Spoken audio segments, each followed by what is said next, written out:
Я приветствую вас, дорогие друзья, уважаемые гости и подписчики моего канала. Всем большое спасибо за то, что не устаете от канала Александр Шелест и прямо сейчас настроены на мою волну. Это просто прекрасно и замечательно, что мы, наверное, попробуем с сегодняшнего дня определенным образом вместе подвести какие-то итоги прошедшего и происходящего. Вместе подумать, а что случилось, а как быть и, собственно, что дальше. Все очень просто в формате нашей беседы. Немножко, может быть, потому что поздний час, там чуть-чуть припоздали мы с предыдущим гостем в прямом эфире, так вышло по объективным причинам. Сейчас время позднее, поэтому буду стараться максимально сжато, емко, но полно, с вами обсудить все, что произошло за день, за последние дни, ну и, конечно, чего ждать в будущем. Как всегда, QR-код, который вы видите на экране, это возможность ворваться со своим вопросом, мнением, пожеланием, предложением прямо в эфир. Переходите, интересуйтесь, вопросы в конце некоторые, их очень много, все не успеем, до утра будем отвечать, но тем не менее из сообщества YouTube я на них отвечу, и с чатом трансляции пообщаемся. Причем с чатом трансляции будем начинать общаться прямо сейчас, друзья. Все очень просто.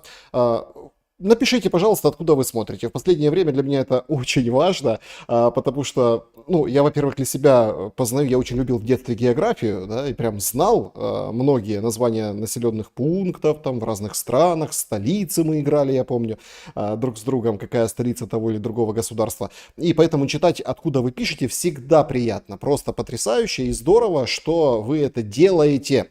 Значит, спасибо большое за то, что поддерживаете, спасибо за то, что откликаетесь. Москва, Крым, Германия, Афины. Привет, Афины. В Греции есть все. То есть это прям замечательно, то, что вы, то, что вы пишете. Испания, Днепр, Москва. Замечательно, друзья. Не останавливайтесь. Давайте включим вот здесь наш сегодняшний опрос.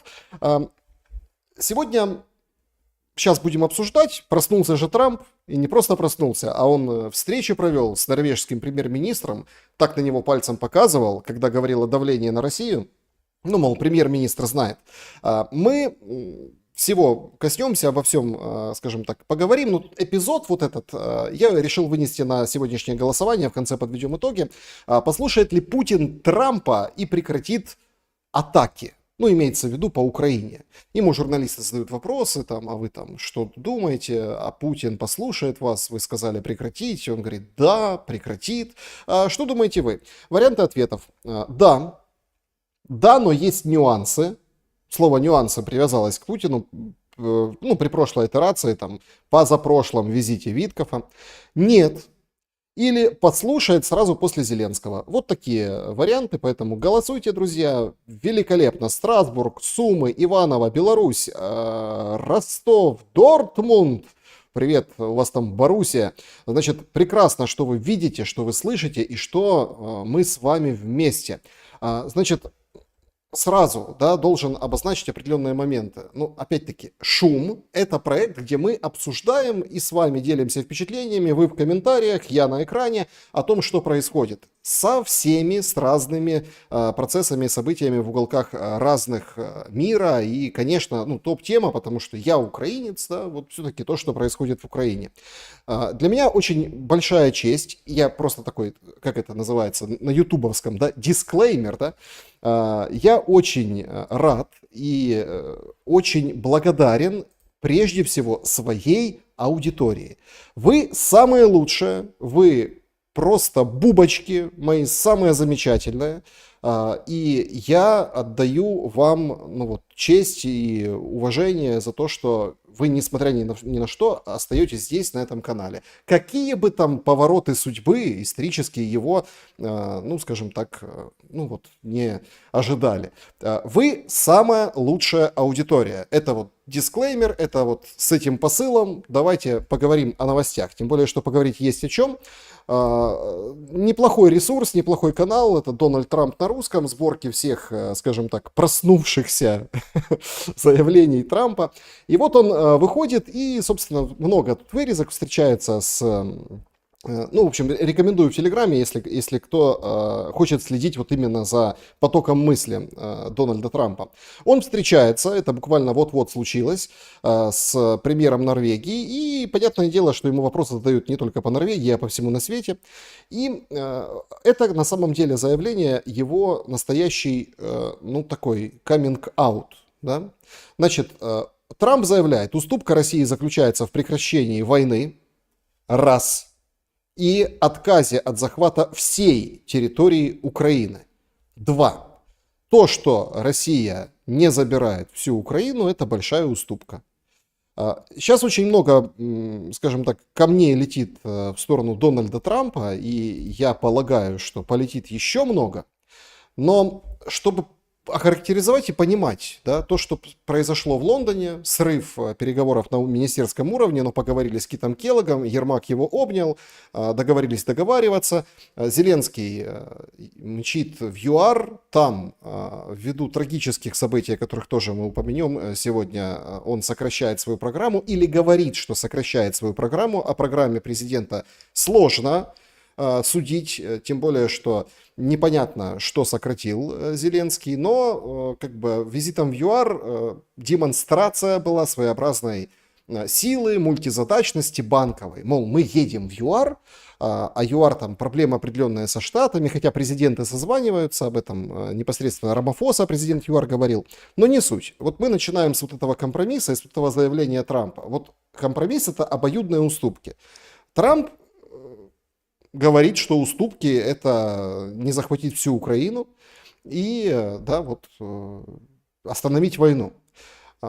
Что в понимании Зеленского компромисс? Да? То есть, вот, чтобы мы сразу четко дальнейшее, что будем обсуждать, чтобы мы видели, это он сегодня в ЮАР сказал. Я вважаю, що на нас напали, нас окупували територію, вбити тисячі, десятки тисяч людей.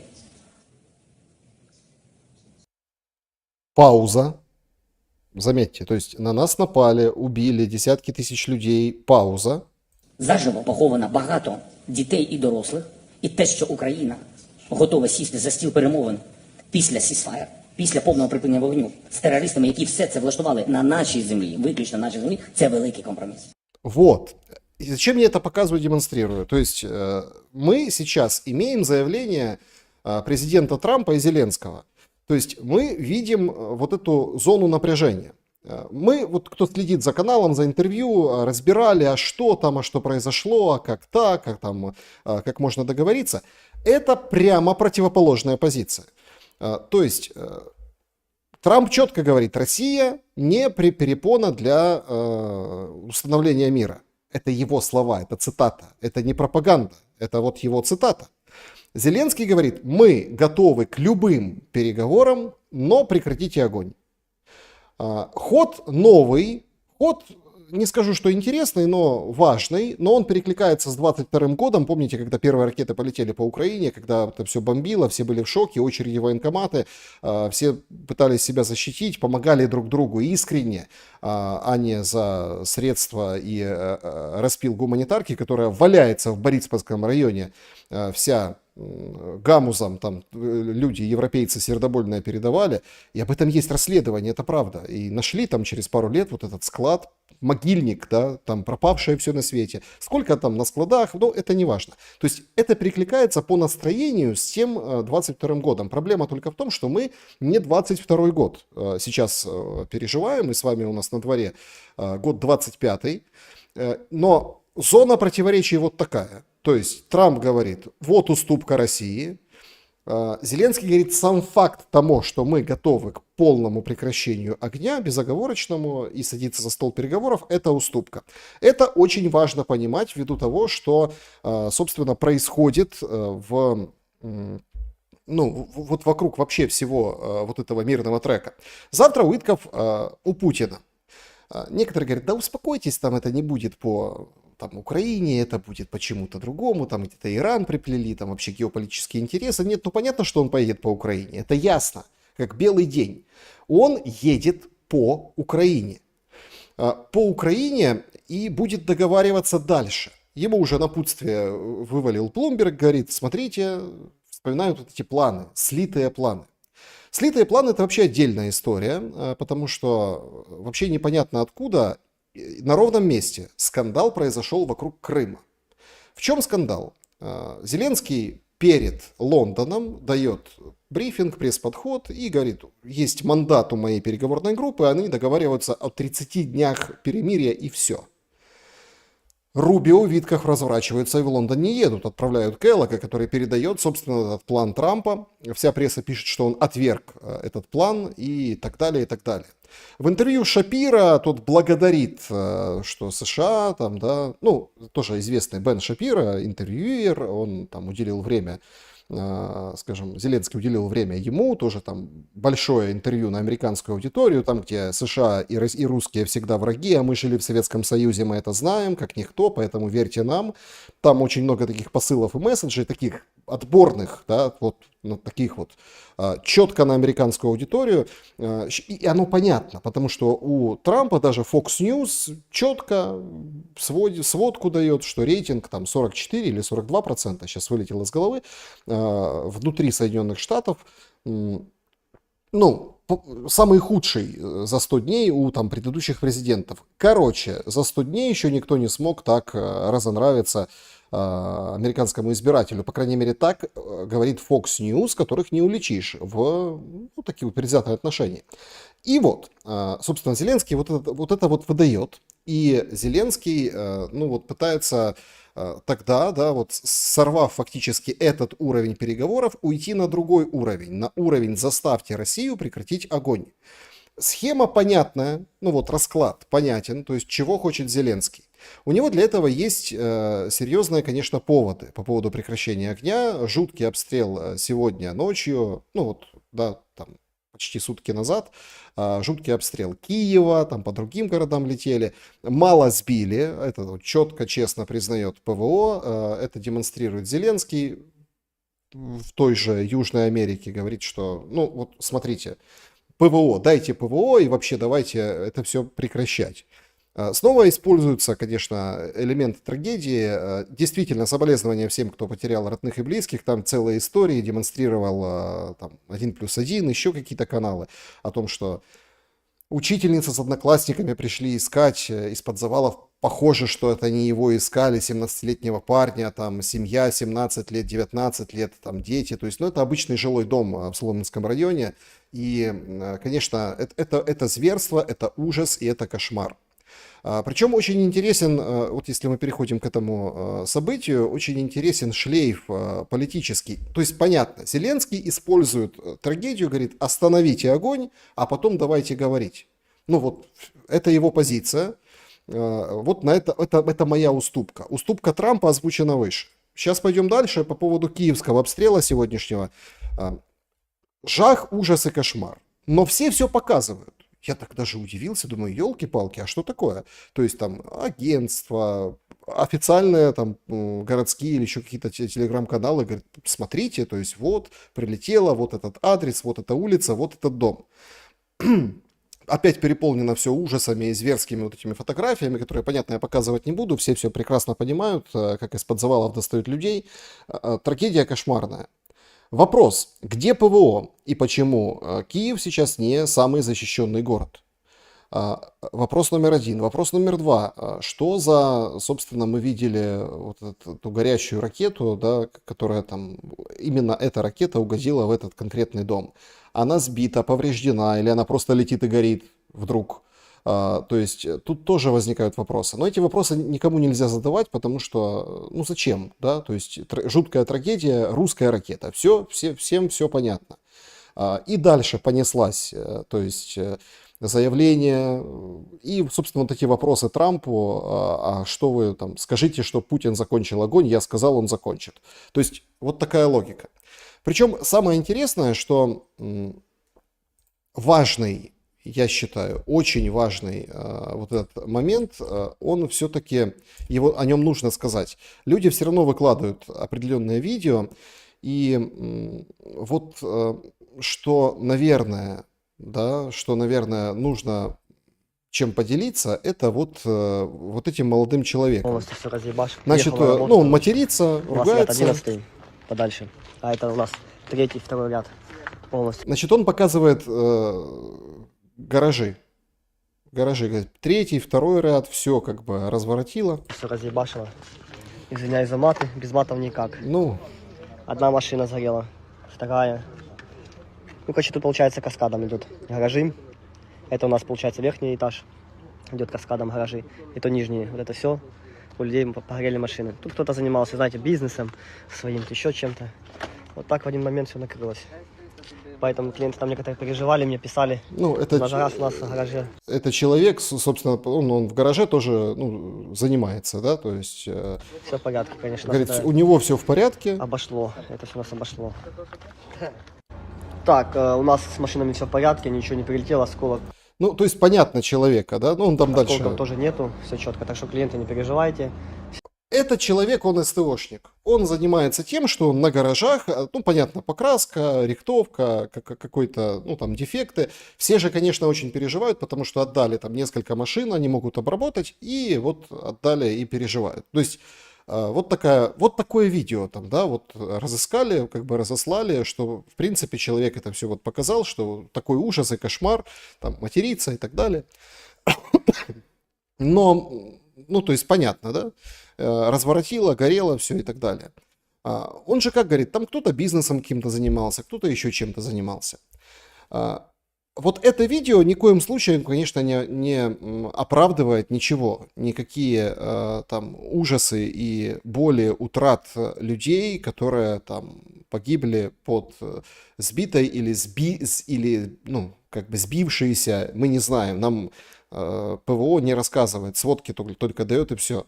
Но тем не менее мы видим, что удар по гаражному кооперативу, который там каскадом идет, то есть их много, этих гаражей. И вот эта история с, ну, наверное, я, может, свое мнение выскажу, хотя оно мало кому интересно, наверное, с точки зрения тех людей, которые принимают решения. Вот эта история с хвастовством, тупым хвастовством гаражных вот этих мастерских, я имею в виду вот сборы дронов в каждом гараже, вот мы такие, мы готовы, мы вот будем.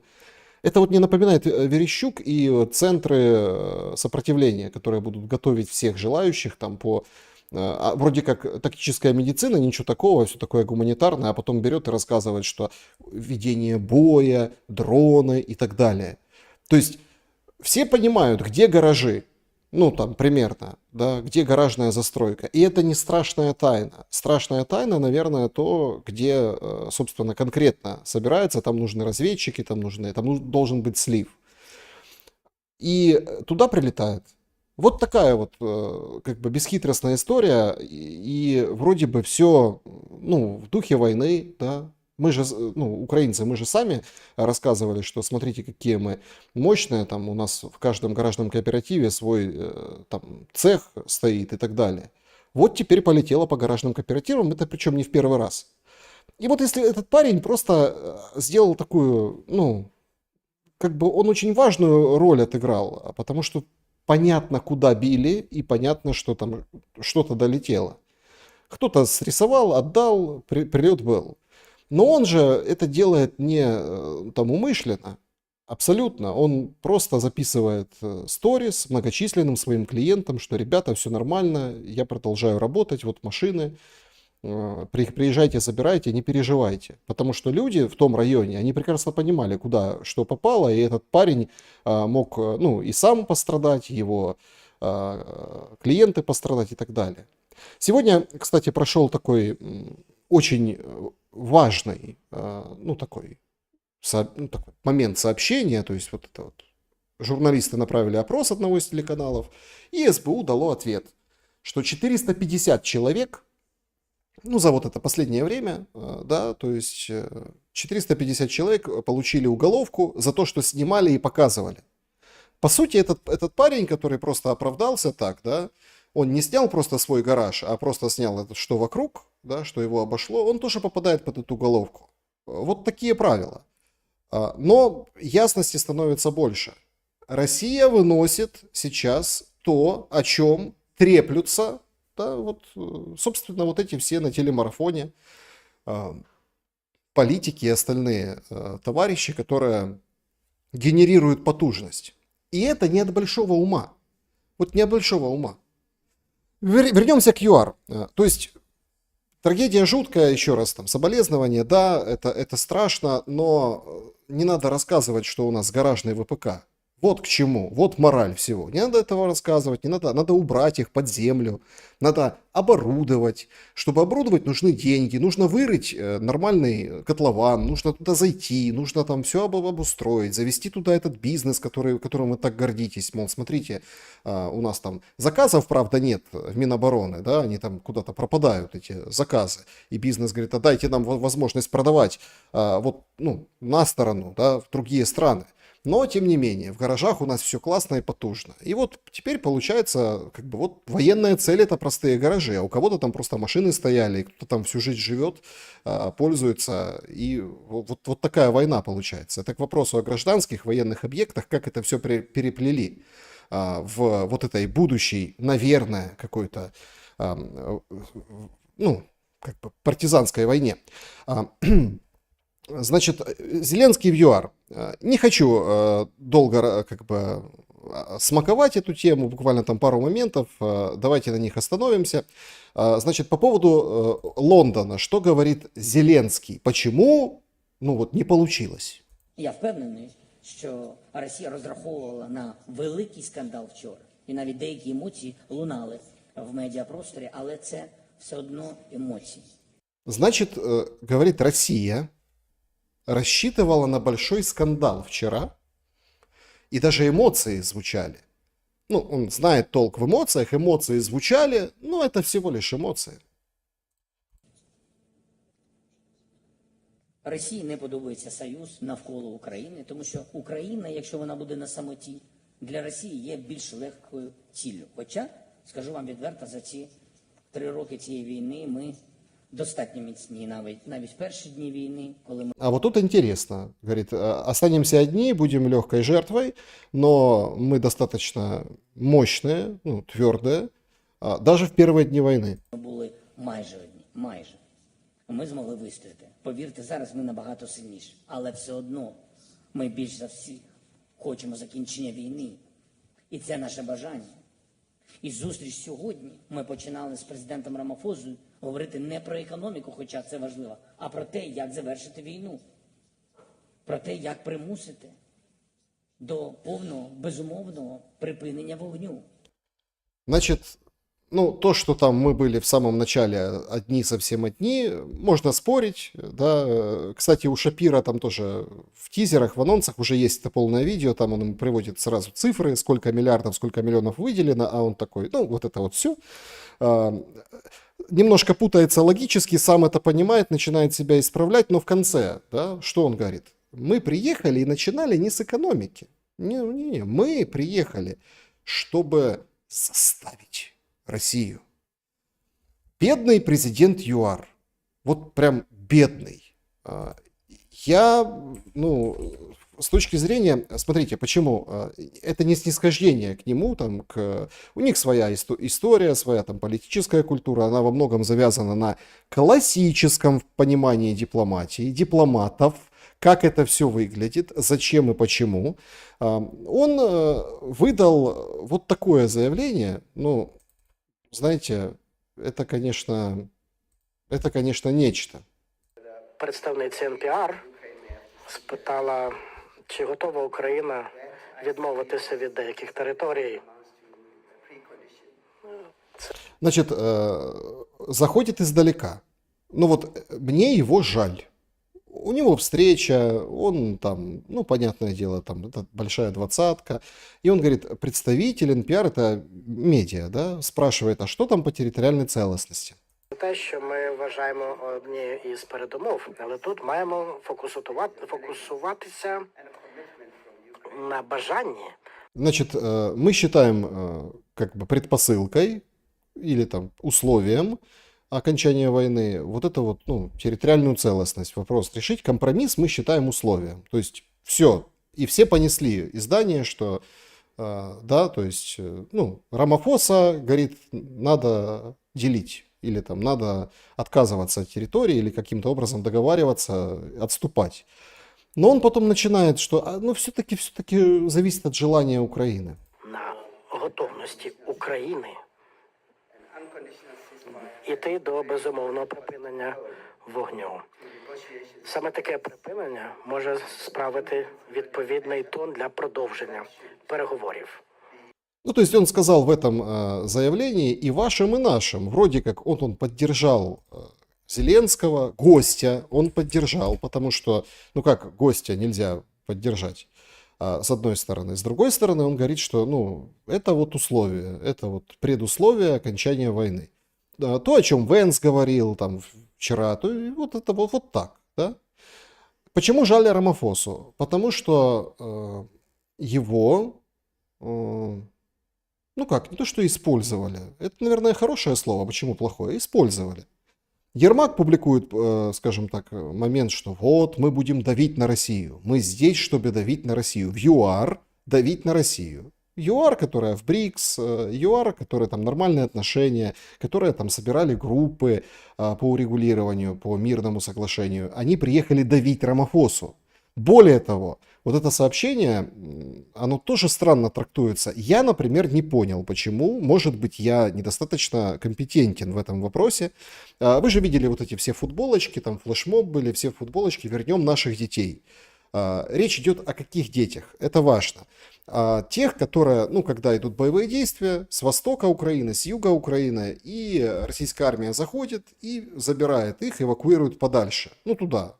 Ну, это называется «украли детей». На этом строится целая политика. Это вот, ну, как говорят эксперты у меня на канале, проект конкретно, которым занимается Ермак. Они там футболки напечатали, они вот это вот все. То есть, да, ну, и вот так это все происходит. И там часть вернули детей, часть вот за них борется. Они Рамафосе передали список из 400 детей. Из детдомов идет 4-й год. Ну, многие из этих детей уже не дети, ну, уже, скажем так, совершеннолетие кто-то достиг, кто-то вообще, то есть уже там живут они где-то по учреждениям, ну, в Российской Федерации. И вот они 400 детей передали Рамафосе.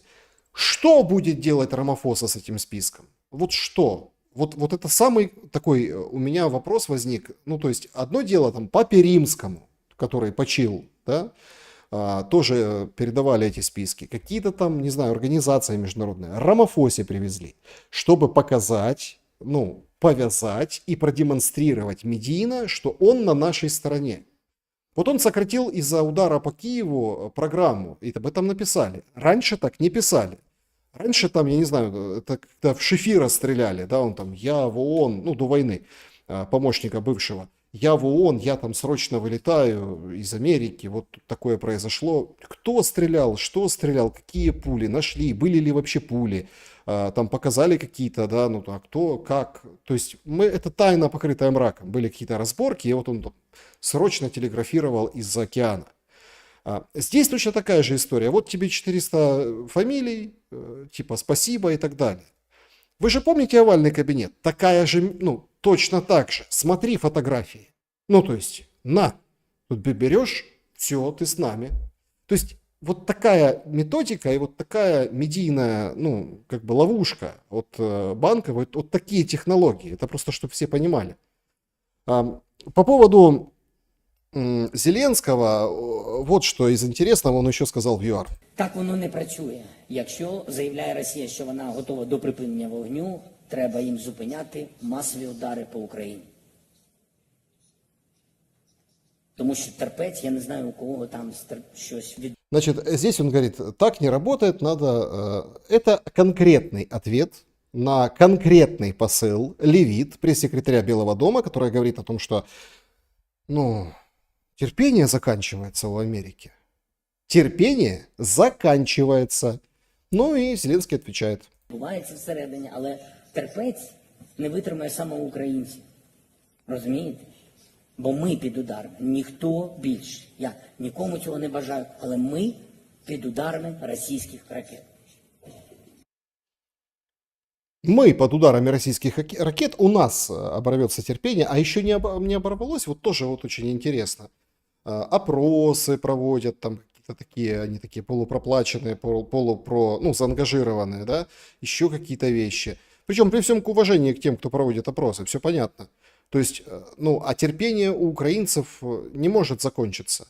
А что делают украинцы, когда заканчивается терпение? После Кривого Рога, уверен, после вот этого, ну, очереди в военкомат не восстановились. Об этом, кстати, сетуют патриоты и там возмущаются, говорят, ой-ой-ой, украинцы, кто же вы такие? Почему так? То есть идет прямая перепалка и прямая конфронтация с Трампом. Интервью Шапира, вот эти вещи в ЮАР, там срочно вылетел к вечеру, наверное, уже где-то там на пути в Киев или, ну, Зеленский. То есть мы понимаем, идет прямая конфронтация, идет работа на ту аудиторию американскую, идет работа на глобалистскую аудиторию, пресса подхватывает вот эти возмущения. Ну, как с Крымом было. В плане, в сливе было, Америка признает, вы не признавайте. Но мы же не можем этого допустить. И Зеленский говорит, нет, мы не согласны. Хотя там тоже, вот Блумберг в напутствии Витков, о котором я говорил выше, говорит, армию сохраните, Запорожскую АЭС вам передадут, но там будут управлять США, раздача электроэнергии на две стороны. Ну, такие идеи обсуждаются, как идеи. Понятное дело, что 1000 раз сказали, что с российской стороны, что никакую Запорожскую АЭС не будут отдавать, но вот это вот все набрасывается. Элементарно. Бросили, чтобы сорвать. Вот вбросили. Возмущенное заявление. Уитков, Рубио переглянулись и сказали, ой, ну, что теперь делать? Ладно, не будем больше этим заниматься. По поводу Виткофа и... Ну, по поводу Виткофа и Рубио, очень важный момент. Вот что говорит Рубио.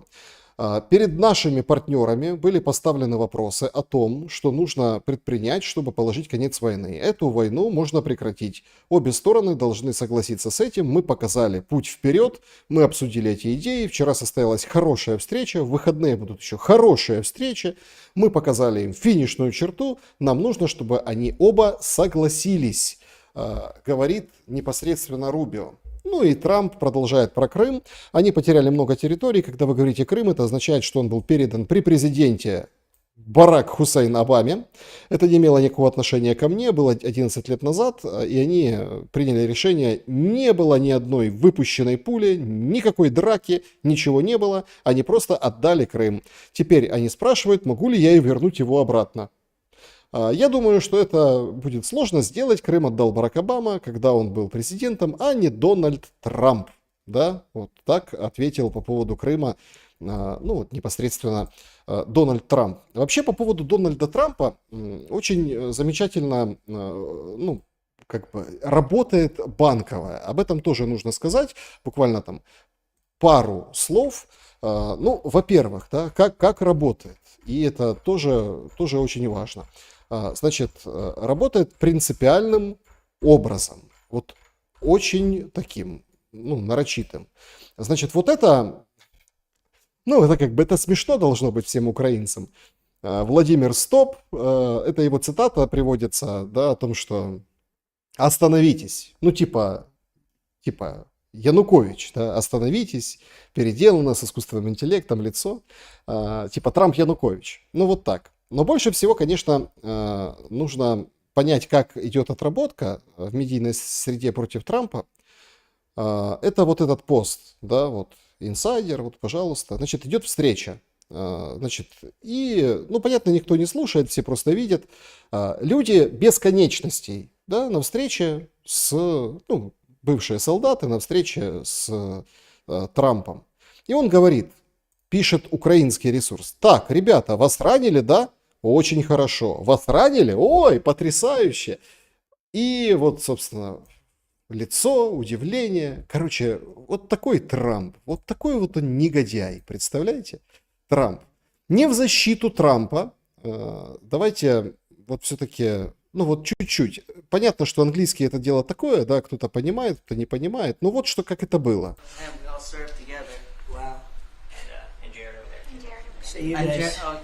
So you guys got hit, huh? Pretty good. You got hit. Amazing. We're in a pretty tough area in Kandahar. Amazing. Удивительно. Right, it's tough. Their unit had a more than 50% Purple Heart rate, sir, in 2010. You deserve it. You deserve that and more. We appreciate it so much. Brave, really brave. И он повторяет слова brave, ну, типа храбрый. То есть это не очень хорошо. Это, ну, как бы действительно шокирует. Это, ну, но у нас пишут вот так. Это вот все, что нужно знать про Трампа, как по нему отрабатывает Банковая. Ну и, конечно, да, вот самое интересное, что тоже уже пошли увязки, хотя они такие полушуточные. Напряжение возрастает между Индией и Пакистаном. Между Индией и Пакистаном. Там, да, вот такой какой-то, скажем, эпизод был очень похожий на израильский. Какие-то террористы расстреляли туристов. Пакистан говорит, мы не при делах. Индия говорит, нет, это вы. И начинается, ну, такая серьезная драчка. Снимают КПП. То есть сначала такие подготовки. Граждане, вернитесь. В общем, аннулируются визы. Аннулируются... Ну, два ядерных государства, действительно, вот они сцепились. Апогеем, ну, это по состоянию на этот час, это вот эта вот история с перекрытой рекой Инд. Это артерия, которая живит непосредственно Пакистан. И вот эту, ну, как бы, да, вот эту реку, за нее уже были войны. Вот. За нее уже были войны, и предыдущий там конфликт тоже длительный, тоже такой тяжелый. Опять, получается, все разморозили, и, судя по всему, перекрытые шлюзы на этой реке станут, ну, и воспринимаются, Пакистан говорит, это акт войны. Там уже тоже публикуют военных, которые готовы идти вперед на Индию, мол, Моди, спасибо тебе. Так в чем шутка? Шутка в том, что совсем недавно там был Венс, вот-вот, у него было турне по Индии, и он на дозаправке остановился в Германии, и что делает? Да? Ну, встречается с военными. Но, так сказать, под пенное. Венс встречается под пенное, всем смешно, смотрите, ха-ха-ха. А это ж Хексет, министр обороны, начальник вот этих товарищей, ну, глава Пентагона. А он же пить бросил, как стал на должности. А вот видите, что делает Венс. Ну и вот такая вот, скажем так, параллель, и вот такая связь. Высмеивают как могут, конечно, в Украине. Не отстают и западные издания. Экономист публикует вот такую замечательную обложку. Белоголовый орлан, весь перемотанный. И, собственно, вот этот посыл, что только 1361 день остался до Трампа. Только 1361. Параллельно с этим, как бы отвечая, ну, хотя эта информация появилась раньше, чем обложка Economist, Трамп выпускает кепки, ну вот, кепки, да, которая там с надписью 2028, мол, еще на 4 года собираются вроде как мерч такую выпускать, может и будет рокироваться с этим Венсом, и все-таки вот так и будет. Завершим по поводу компромиссов. Конечно, поразил всех Дуда на Евроньюз. Президент Польши Анджей Дуда считает, что Украине придется пойти на компромисс, чтобы прекратить войну. В эксклюзивном интервью Евроньюз он Значит, он говорит, придется идти на компромисс. Уже прямым текстом говорит Дуда. подчеркнул, что кроме Дональда Трампа нет никого, кто мог бы остановить Россию. Это связано с тем, что Соединенные Штаты призывают Украину принять мирное соглашение, которое позволит Москве сохранить часть своих территориальных завоеваний. Однако Дуда подчеркивает, что для достижения мира обеим сторонам придется пойти на уступки. В общем, нужен будет компромисс. Kompromis. To znaczy de facto ten pokój powinien w moim osobistym zdaniem sprowadzać się do tego, że żadna ze stron nie będzie mogła mówić, że wygrała tą wojnę. В общем, ни одна из сторон не выиграет войну, говорит Дуда. Bo każda ze stron w jakimś sensie będzie musiała ustąpić. No Ukraina też w jakimś sensie będzie В общем, каждая сторона должна уступить, но и Украина должна уступить. musiała ustąpić, bo tak prawdopodobnie się to stanie. W jakim zakresie? Mnie jest trudno na tym etapie odpowiedzieć. Коснувшись проблем Ну, в общем, там дальше он про пошлины говорит, какой Трамп, но надо с ним договариваться. Короче, поляки уже на стороне американцев, все нормально. Но в какой... Вот все крутятся... Все заявляют, делают громкое заявление, что нужно уступить, но сколько уступить и как уступить, не говорят. Вообще, конечно, интересный момент, сколько нужно уступать, кому и как, или вообще ничего и никак, потому что есть же Конституция, они же вспоминают, ну, по Конституции. Правда, Зеленский, который говорит, вот здесь Конституция работает, о других вещах немножко забывает. Немножко, совсем чуть-чуть. Это, конечно, бусификация. Не буду показывать, все видят так эти видео, они появляются перманентно. Хотя Зеленский делает заявление. 600-800 человек, тысяч, пошли в армию добровольно. А бусификация – это единичные случаи. Это сегодняшний комментарий Зеленского. Это просто что-то невообразимое, потому что, оказывается, ну, правы были эксперты телемарафона. Это все российское ИПСО, снято на Луганск-фильме. Единичные случаи. Вот случаи единичные. Но как, кроме бусификации, да, орудуют в отношении того, чтобы загнать и служить? Конституция, не конституция, но это же конституционная обязанность, значит, будешь служить. Но есть очень интересные технологии. Сегодня вышел комментарий министра, точнее замминистра образования Винницкого. Он говорит об аспирантах. Ну, это люди, которые закончили университет и пошли в науку, чтобы быть дальше преподавателями. Вот такой у нього коментарій. Власне, про відрахування аспірантів. Вчора якраз в нашому ефірі Микола Томенко заявив про те, що за 2 роки вузи відрахували 3000 аспірантів. Це коректно? Значит, журналистка приходит к замминистр стоит, важный. Заметьте, руки у него за спиной. Ну, вот он готов, вот он важный. Говорит, Николай Томенко, ну, тоже украинский политик, общественный деятель, там, да, ну, как бы такой, он говорит, 3000 человек аспирантов вы выгнали за 2 года. Ну, провели проверки и выгнали. Мол, что вы скажете, это цифры соответствуют действительности? Цифри. Микола Томенко цитує цифру, яку я озвучив. Насправді це цікаво, що воно так іде колом. І це мова йшла про тих, які вступили в 23-му році. Значит, это я. Это моя цифра, это я. Потужно. Речь идет о тех, которые поступили в аспирантуру в 23-м году. В 22-му році. В 22-му році вступило, я не маю конкретних цифр, мова йде про 23-й рік, які були відраховані в результаті перевірок, які відбувалися в закладах вищої освіти. На сьогоднішній день ці перевірки продовжуються. Ми будемо бачити достатньо велику кількість, які будуть відраховані за невиконання своїх навчальних чи індивідуальних планів.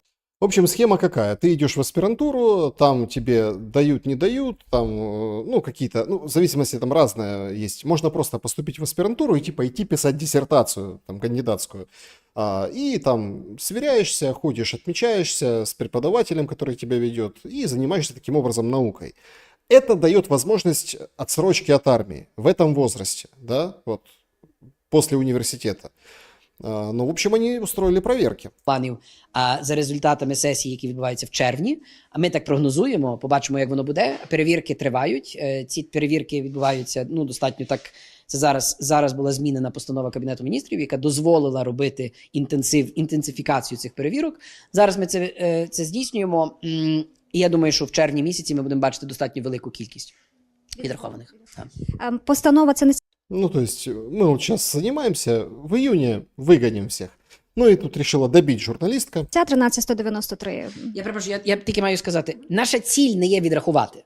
Тут треба розуміти. Ціль перевірок не є відрахувати студентів. Тут мова не йде про якихось, вибачте, але полювання на відео, що ми хочемо там відраховувати студентів. Якщо аспірант здійснює свою наукову роботу, якщо він пише статті, якщо він проводить дослідження, якщо він пише дисертацію, якщо він ходить закінчує освітню складову, здатний здати всі іспити і так далі, та, будь ласка, це для того і є аспірантура. Так що ціль не є відрахувати задля того, щоб відрахувати. Ціль є виділити тих, які використовують аспірантуру не за призначенням і, відповідно, не здійснюють ці всі вимоги, які мають, чи виконують ті всі вимоги, які би мали виконувати. Ну, в общем, что? Он понял, что он сморозил какую-то ерунду, там, журналистка хотела пойти дальше, он начал оправдываться, что не-не-не, вы что, мы никого не выгоняем. Промежуточный экзамен. Такого не было. Ну вот, я тоже думал поступать в аспирантуру в Луганском национальном, там долго это все было, но там как раз вот этот, в общем, ну там и 14-й год, конечно, повлиял, до этого я там, ну, короче, не хотелось, да, вот не хотелось заниматься. Никаких вот этих промежуточных экзаменов этого не было. Оно появилось, вместе с мобилизацией появилось. И когда тебя там английский язык, ну это нововведение, достаточно давно это было нововведение, но его тебе проверяют каждый год, условно, ну там через год, с целью, что, ну мол, давай, а то сейчас завалим, плохо у тебя будет, ой, не сдал, иди в окоп. То есть все повязано. Все повязано, и все наверняка крутится и на вот этих деньгах, да, которые там преподаватель, понимая, что тебя отчислят и отправят тебя куда подальше. Ну вот такой бизнес. 50 тысяч долларов недавно кто-то отдавал за то, чтобы получить белый билет. Вот так вот. По поводу денег, кстати, неимоверное. Ну, по поводу денег и девушек. Давайте так двигаемся к концу. Во Львове решили спросить у девушку, ну а как ты вообще там, если твой парень, ну там, да, вдруг попадется ТЦКшником. А я, наприклад, не готова бути з хлопцем, якого з вулиці забере ТЦК, бо який не зможе заплатити гроші ежечасно. Я не готова быть с парнем, которого заберет ТЦК, а у него не будет денег им заплатить. Вот честно говорю.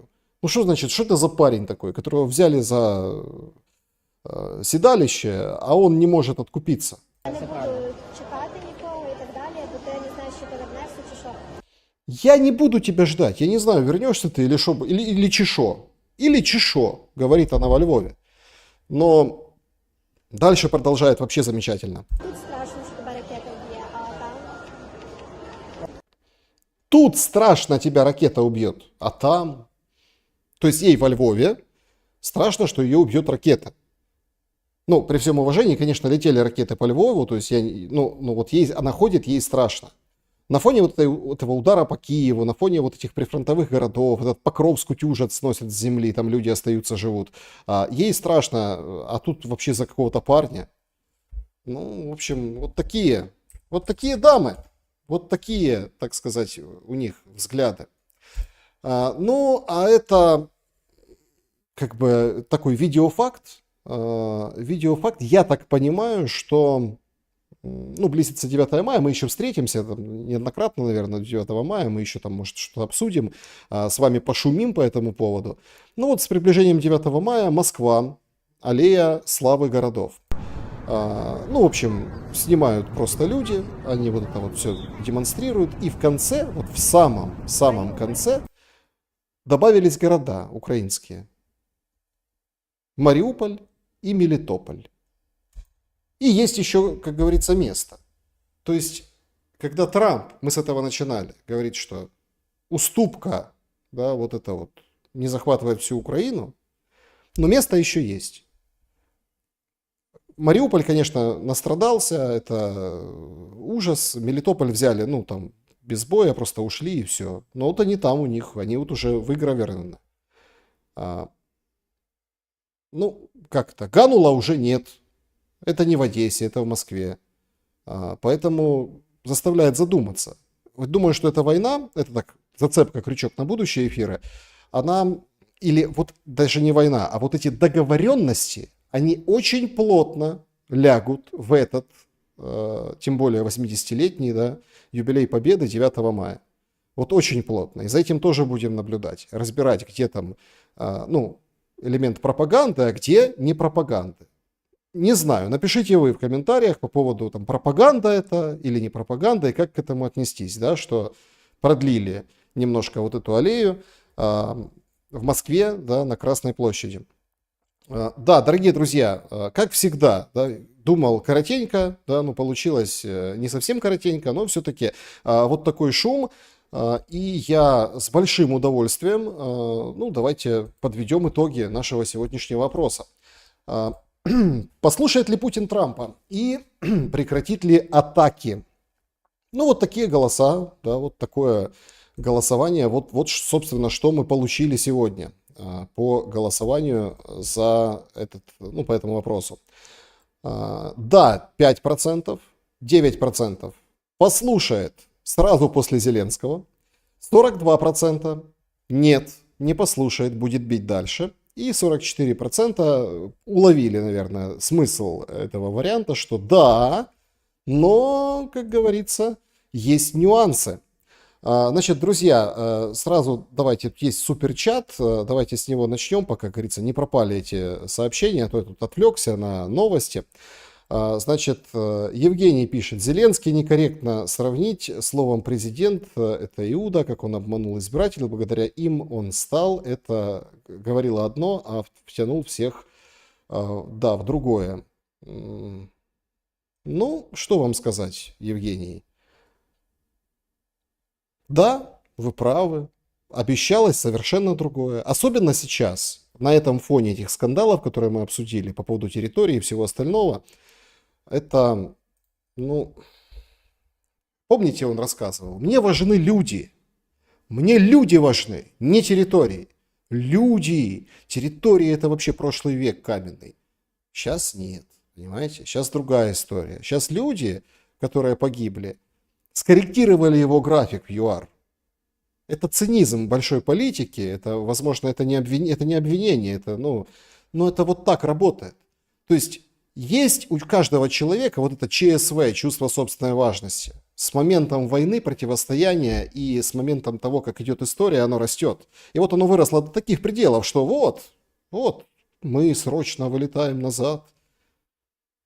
Ну вот люди, получается, не так важны, как территории сейчас. Татьяна, Александр, как думаете, когда подпишут мировое и когда уйдет Зе? Думаете, мы, зрители, поверили? Зе, спасибо, с уважением. Тая, да, спасибо вам большое за поддержку, спасибо за вопрос. Тая, смотрите, я вот так вам отвечу. Тут прикалываются надо мной, когда там виноград подвязывать, когда картошку садить. Ну, вот это вот все, да. Ну, любят наши зрители. После вот этого читающегося мной, по крайней мере, хода по перемирию, да, пасхальному конкретно на один день, который объявили там за час, а потом за час врубили, оно там мало соблюдалось, но города выдохнули спокойно и не было этих жутких обстрелов. Я думаю, что есть шанс, что подпишут в начале мая. Ну, опять-таки, есть такие истории. Я вот не верю разным источникам. Может, дальше будут вопросы, поговорим почему. 4 мая есть вот такая ориентировочная дата плюс-минус, когда выйдут и просто перестанут стрелять. То есть, смотрите, 4 мая, вот просто не вот это вот публично, я публично, а я вот это. А вот 4 мая, вот давайте в этих числах мы немножко поймем. Да? Вот просто будут сообщения о том, что обстрелы снизились, какие-то моменты, а вот тут как бы вот шахеды не летят. Ну, по крайней мере, есть такие предпосылки, такие наметки. Они, кстати, не ушли после срыва Лондона и всего остального. Причем все вроде как остается, но 4 мая вот в этих числах это где-то гуляет. Проверим вместе. Я не ручаюсь. Это не мой прогноз. Это как бы, говорят люди, уважаемые, мною в том числе, но это дело такое. Я в такси не езжу, поэтому не говорю, что это таксисты. Но ориентировочная дата 4 мая плюс-минус вот один день, что они просто уйдут обстрелы. Никто ничего не будет говорить, а будут все вот тянуть, валять Ваньку, переговоры и так далее. Значит, чат трансляции задает вопросы. Александр, неужели вы считаете Зеленского договороспособным? Нет, Ольга, нет, абсолютно. Но обстоятельства будут сильнее. Вот обстоятельства будут сильнее. И проблема же в чем? Проблема в том, что над вот этим Кита Келлога документом, который привез Ермаку, обнявшись, прилепил на спину Кит Келлог, или там передал, вручил, надо очень серьезно обмозговать. Параллельным курсом сегодня, вчера, Шмыгаль с этой сделкой по недрам. В общем, идет договоренность и выход вот именно на эти числа. Если не получится, вот тогда уже будет другой калинкор. Но я думаю, получится. Вот почему-то мне кажется, все на это пойдут, все как бы пойдут в этом русле. Если не будет, опять-таки, «Черный лебедь», большая провокация. Об этом тоже у меня сегодня в эфире Тележенко говорил, что это разведки, что что-то такое большое, техногенное, экологическое и какая-то беда, тогда да. Тогда есть, что сценарий перевернет. Значит, вопросы. Очень много вопросов, спасибо вам большое. Друзья, наверное, будем чаще встречаться. Вопросы времени почти не остается, но я очень благодарен вам за то, что поддерживаете, ставите лайки. Даже в этот поздний час, вот сейчас начало 12-го, вы все равно со мной и вот в нашей компании. Будем шуметь. Значит, спасибо большое за поддержку. Табула раса. Считаете ли вы, что конституционные права следует отстаивать последовательно, скажем, на оставленную собственность на территории, даже поврежденную подконтрольной России? Следует заявить права. Доставалось же трудом. Я с вами полностью согласен, но для этого должны быть коммуникационная группа и должна быть политика. Не Верещук, ну это прошлая ее должность, сейчас она в офисе президента там над сопротивлением партизанским занимается, а когда она была в профильном министерстве, надо было, ну, вот это нужно и вести. Какая есть коммуникация? По линии военных, там стрелять, не стрелять, обмены, ну вот эти. Вот эта коммуникация есть. Еще там налаживали по зерну, там зерновую сделку налаживали. Москалькова и Лубенец, омбудсмены. Вот надо эту линию брать и как бы беседовать. Конкретные случаи, жилье на оккупированной территории, которое осталось у людей, оно же там как бы есть сообщение, что часть квартир, ну это в основном касается центра и таких, ну я имею в виду там городов сохранившихся, их частично забирают себе вот эти республики и новые субъекты Российской Федерации, как они вписаны в Конституцию, себе в собственность. Нужно говорить, нужно разговаривать. Но для этого должен быть мир, для этого должны быть, ну, как бы нормальные имущественные права, а не так, как у нас. Во многом, я говорил на каком-то стриме, по-моему, да, прошлом, в прямом эфире, что люди из вот этих республик, да, которые стали субъектами, хотели бы назад в республику, им было выгоднее и комфортнее, потому что законодательство, правила, регулирование, то есть российское сильно отличается, ну, от того, что было у них на протяжении всех этих 8 лет. И это тоже очень важный, ну, момент. Тогда там свидетельства признавали о рождении, об этом хотя бы договаривались в рамках этого тягучего, вязкого процесса. Сейчас, ну, поди докажи, да, то есть, ну, все равно, когда люди доказывают, имущественные права, ну, как бы нужно отстаивать. Это очень важно.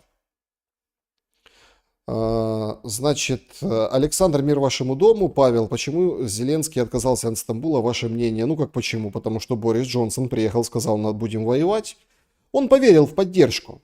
Ну, это же Ми-6, это же классные ребята. Они расскажут, там, с 3 короба наврут, скажут, будешь лордом, пэром, сэром, мы тебя коронуем. Ну, не коронуем, а там титул дадим. И вообще, смотри, какой у нас классный план. Ты сейчас вот здесь, вот так, потом там развитие, там, дроны, мы там вот... Даже у Шапира Зеленский про дроны говорил. Дроны мы подарили США.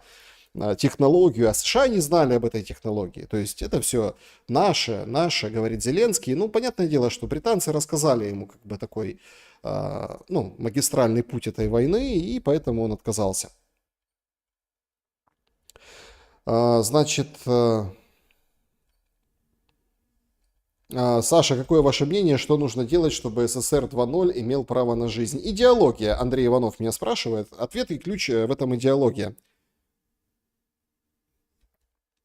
Нет идеологии, нет вам СССР 2.0.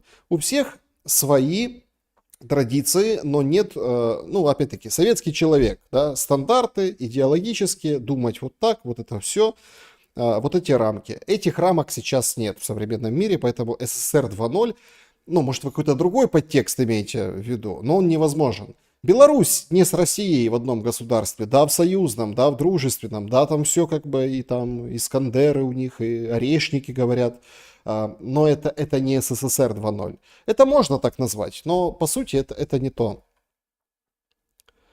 О,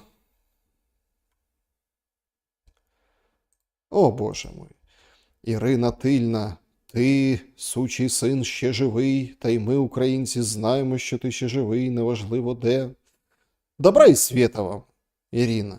Добра і света. Пускай вашу боль все-таки утолит нечто доброе и светлое. Это мир, которого мы все ждем. Пускай мир, который наступит, не принесет страданий.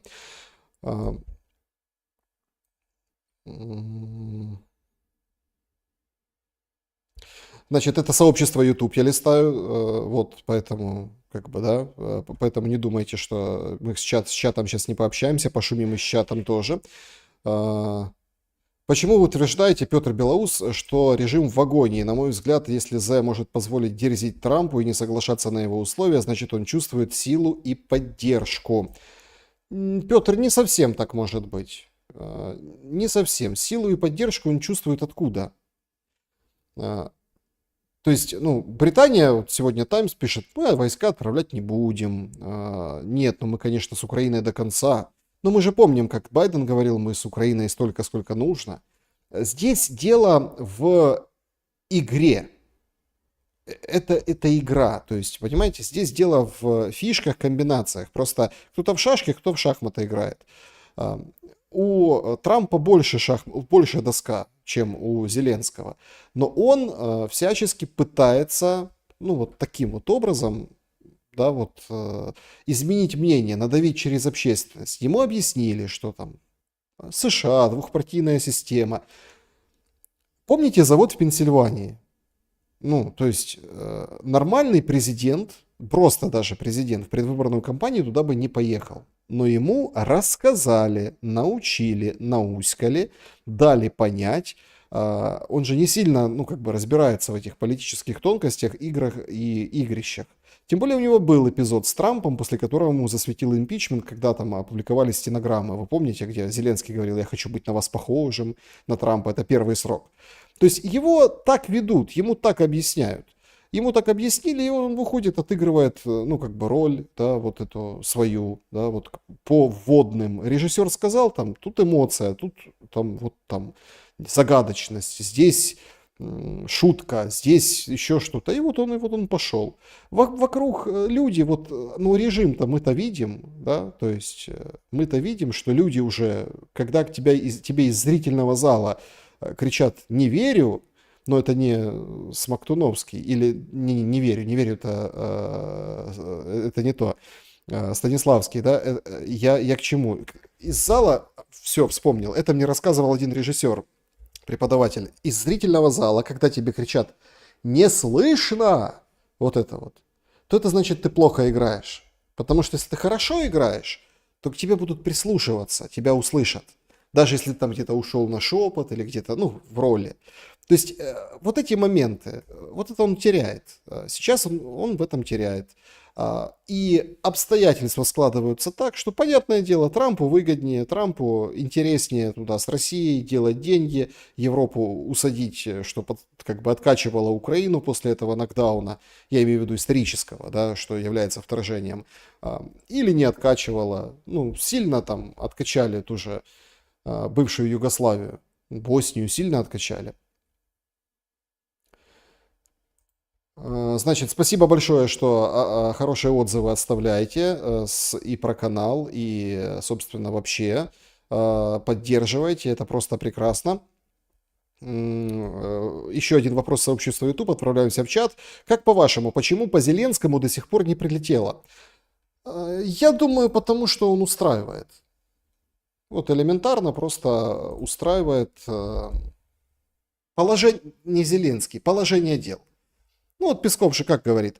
То есть, смотрите, прилетали, были эпизоды, их там замалчивали, но потом просачивалась в прессу. Это на протяжении всей войны по представителям Банковой, заму Ермака тоже, прилетело. Там, говорят, ранения были, Буданов, Залужный. Причем это уже потом, после, говорят, что ранения. То есть работа идет военная. Но Зеленский себя свободно чувствовал в Херсоне, в Изюме. Мы помним эти визиты и на передовой, и так далее, потому что устраивает то, как он ведет дела. Потому что другой бы кто-то пришел, он бы вел дела по-другому, и там бы действительно нужно было голову ломать. А с этим проще, положение дел. Удары по дронами, это такой привет. Тренировка, а что вы думали? Дронами не будут лететь по Елабуге, еще куда-то. Будет лететь дроны по Крыму, ракеты, все это будет. То есть это такая-то техническая сторона вопроса. Но политически, ввиду, ждали Трампа в Кремле. Ждали. Они это все четко рассчитали, предвидели и понимали, что особенно мое мнение, что эта чехарда Камала Байден, когда его как утверждает Трамп, по внутреннему демократическому перевороту сместили, это все вот оно, это все с этого, это все просчитано было в Кремле. Четко, выверено, конкретно, что будет вот так. И они засуетились, демократы понимают, что Камала, она не взлетает, сколько раз мы ее обсуждали, в том числе на моем канале, да, и засуетились, потом уже не откатить, и она, в общем-то, и проиграла. Это все как бы вот, все высчитывали россияне. Это не означает, что он выгоден, ну, русским, россиянам, Трамп. Это означает, что идет проработка, идет просчет следующих шагов. И, ну вот, а Зеленский может что-то отчебучить. Но это же то, что отчебучит, оно не просчитывается, значит, делает много негатива. Негатив, чем хуже, тем лучше, ну, потому что Россия противостоит конкретно этому режиму. Он нужен, вот такой. Поэтому, а какой смысл? Нет, ликвидация, а потом бог его знает, кто там придет. Ну, по идее, Стефанчук, да, а если тут комбаты какие-то воспрянут духом, скажем, Стефанчук. Стефанчук же это вообще этот, ну, кадр. Он говорит: надо похвалить правительство, президента, парламент за то, что в супермаркетах много еды. 4-й год войны идет, представляете? Здрасте, приехали. Ну, о еде думает Стефанчук, понимаете? Поэтому выгоден, конечно, именно Зеленский. Значит, друзья, поехали. Значит, ваши вопросы несется чат. Это вот, я, видите, запустил его, вот он несется. Очень много комментариев, и спасибо вам большое. Значит, спасибо за хорошие слова и не очень тоже. Кто-то катит бочку, пускай катят. Всем добра и света, всем тем, кто катит бочку. Всем тем, кто катит бочку на тех, кто смотрит этот эфир. Всем тем, кто катит бочку на меня. Всем всего хорошего. Значит, обсуждают тут тоже разных экспертов. Шария обсуждают. Значит, Саша, все снято на Луганском ТВ, что вы скажете, возможно, этот ТВ шум, возможен ли такой проект в будущем? Для телевидения шум? Нет, это исключительно, Наталья, это исключительно такая блогерская история общения. Я очень хочу вот именно вот такого общения, потому что, ну, давайте откровенно, все-таки я очень признателен вам, дорогая аудитория, за то, что вы у меня есть. Вот и все, поэтому давайте с вами общаться. На еженедельном шуме это сложно, но попробуем почаще. Если будет у вас такое желание, и вы, конечно, поставите лайк. Значит, Шелест, куда пропала Елена Бондаренко, Вадим Романов. Не только Елена Бондаренко пропала, многие пропали. Ну, как пропала? Следит, смотрит, и за, в том числе, нашим с вами общением, и за другими общениями. Просто, понимаете, есть люди, которые не могут себе позволить бессовестный выход. Бессовестный. Ну, которые там нигде ничего там не занимаются, даже в общественной жизни, там где-то еще, пропали, отсиделись, не нарвались там, или нарвались, потом по-тихому порешали, а потом такие раз, и спасители человечества. Много же там таких моментов. Тем более, что задача же вот у меня не кого-то там оправдывать или кого-то находить и вытаскивать, чтобы они тут вам делились. А чтобы по-другому посмотрели на происходящее. Стерео, Шелест, как вы думаете, раскулачат ли после войны тех, кто делал деньги на войне? Нет. Нет, никого не раскулачат. Никого. Потому что, а смысл кого-то раскулачивать? Значит, я думаю, что те, кто спрятал шибко на криптокошельки, еще где-то, они спокойно уйдут. Потому что, опять-таки, и это нужно говорить. Все нам говорят, что после войны вот эти ТЦКшники, которые крутили, били и гребли деньги лопатой, кто крутил и бил поменьше, те, кто выписывали справки побольше, и вот эти там всякие депутаты, вот после войны все ответят. Это очень популярная точка зрения для вот таких там кровожадных или там плюющихся слюной экспертов, которые вот это вам... Ребята, так не будет. Даже на Нюрнбергском процессе, да, трибунале, тоже были оправдательные приговоры. Но туда не все попали. И здесь тоже при разбирательствах не все попадут. Точечно некоторых на кого-то спишут, на кого-то свалят, некоторые там перетопчатся, потом все будет нормально. Ну, то есть все равно не будет вот этого отмщения и грохота глобального гражданской войны, когда там... Не, ну понятное дело, что друг друга там будут конфликты, и дай бог, чтобы не переросло в такие какие-то ополчения, там село на село, там одни против других, кровопролитие. Но с точки зрения тех людей, которых вы спрашиваете, которые наживались, у них все будет хорошо, но им воздастся по-другому. Бог их накажет, ну там, давайте я так скажу, некрасивыми детьми, проблемами в жизни, зависимостями разного толка, здоровьем резко пошатнувшимся. Вот в этот суд я верю. А вот в этот суд, который там придут, будут раскулачить деньги, забирать, нет, они все настолько спрятаны, что не получится. Значит, спасибо за работу, вам тоже спасибо. Саша Арестович будет на этой неделе. Арестович обещался раз в месяц, он там сокращает свои выходы на эфир, занимается своей школой, живет, путешествует. Молодец, Арестович, дай бог. Значит, ну, имеет право, а почему нет? Александр, нельзя ли выйти на Дмитрия Джангирова? Юрий Медведев спрашивает. Пытался среди тех людей, которые называют, что его канал это его канал. Но непонятно. Вообще есть вопросы о его состоянии, там, жив, не жив, что к чему. У даже ближайших его друзей я узнавал. Но он долго молчал. Вроде как сейчас какое-то проявление. Дай бог, что все у него хорошо. Хотя... Там и инсульты были, говорили, ну, в общем, плохо со здоровьем было. Ну, такие, все в порядке. Вроде как жив, все нормально, но посмотрим.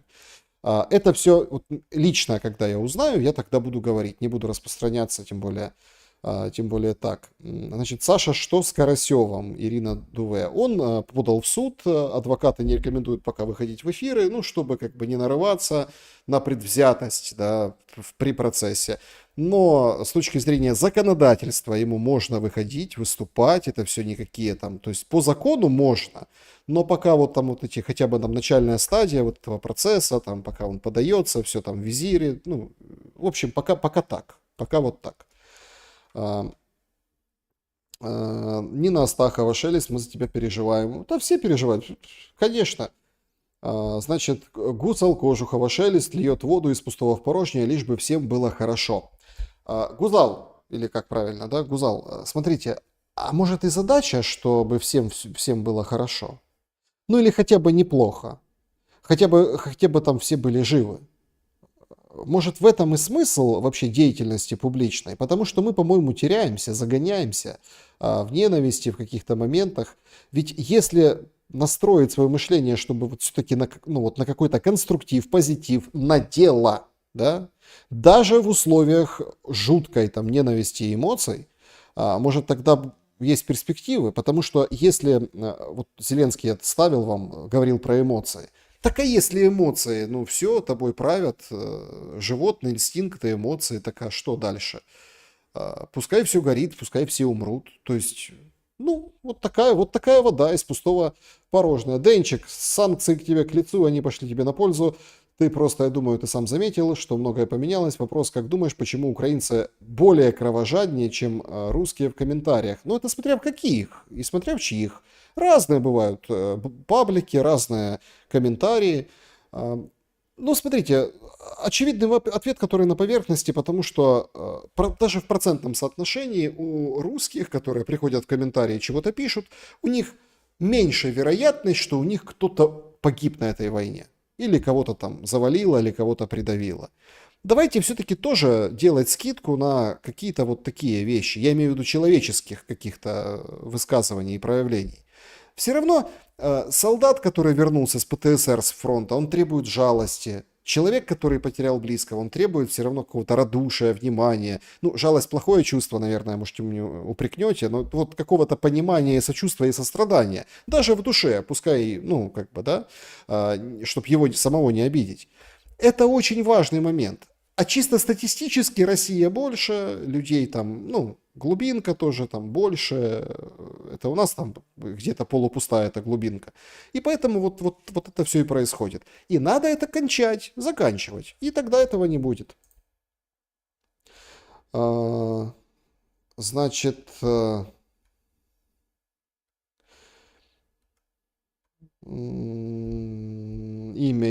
Саша, будете ли когда-нибудь на родине после СВО? Нужно больше шума.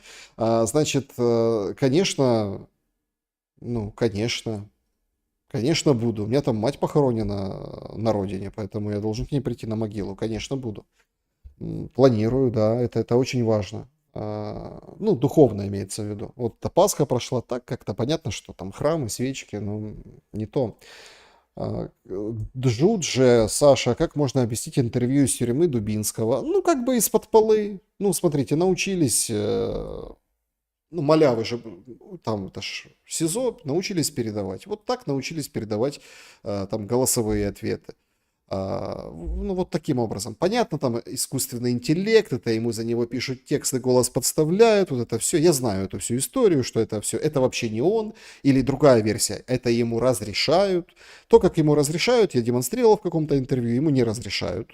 Да, это, собственно, ну, такие ухищрения, там, при работе с адвокатом, при каких-то других моментах. Хотя запрещают жестко, да, ну, где-то находят эту возможность. Так. Мгм. Ольга, канал, говорит, доказывает, Карасев в Рутубе был давно. Ну, есть же россияне, которые регистрируют каналы, перезаливают видео. Ну, люди к этому не имеют отношения абсолютно никакого.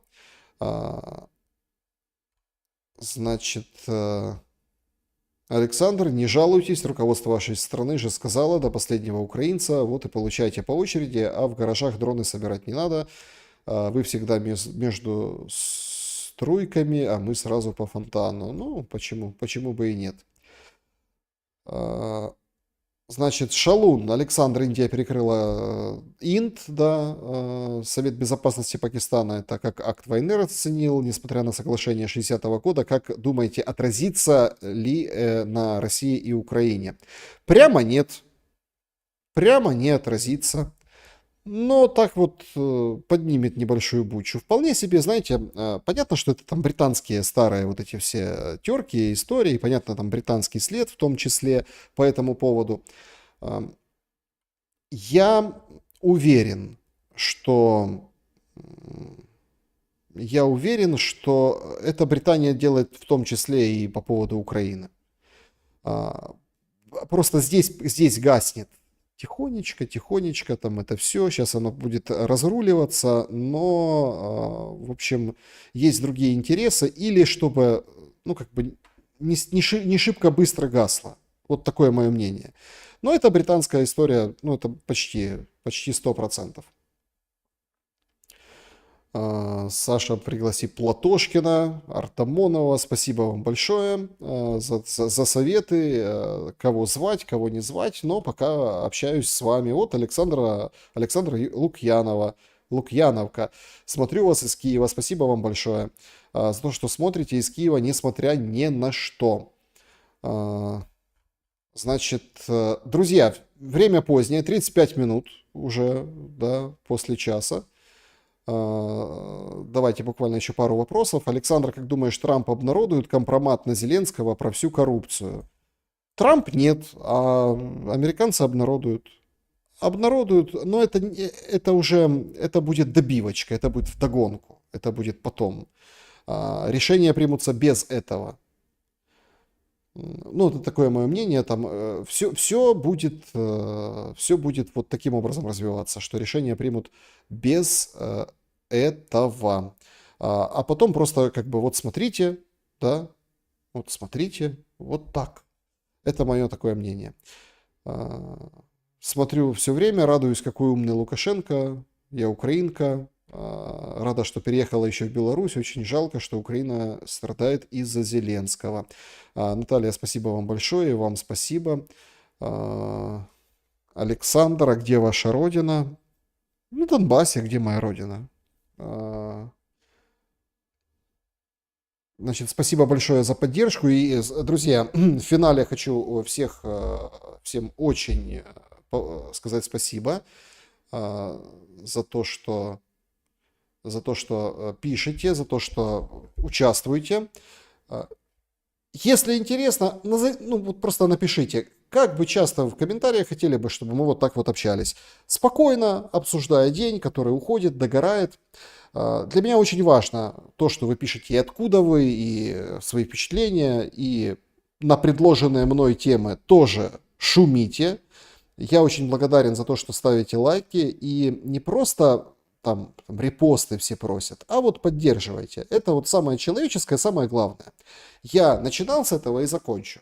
Вот, собственно, почему я вот так вот решил сегодня больше, ну вот стартануть больше общения с аудиторией, с вами, с каждым из вас.